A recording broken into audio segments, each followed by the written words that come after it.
لي دومو شوكولا. هاد الوصفه غتسحقوها بزاف في رمضان، ديروا لها سيف وبسم الله. غادي نحتاجو هنايا لاموس الشونتيي مع كريمه سائله 35% ماده دسمه، عطر الشوكولا، الجبن الطري، ونزيد معها ثاني الحليب اللي يكون بارد. هنا تلقوا كل التفاصيل مكتوبه اسفل الفيديو.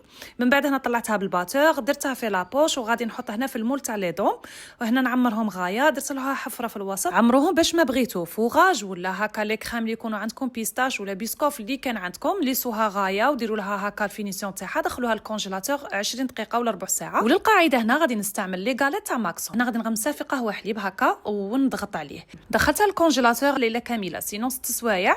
ومن بعد هنا تخدموا الكاناش تاعكم اللي تحتاجوا فيه كريمه سائله، ملعقه صغيره تاع المارغرين، واستعملت ثاني بديل الشوكولا، استعملت نوعيه جيده تكون شوكولا نوار. بعد لي دابوا لي غير بهذيك الحراره تاع الكريمه السائله، رحت هنايا ديموليت لي دوم تاوعي بكل سهوله، وراني هنايا ندير لهم في الكاناش. من بعد رشه خفيفه تاع الكاكاو. شوفوا لي دوم تاعنا كيفاش جاو خفاف، جربوها باش تفهموا بنتها.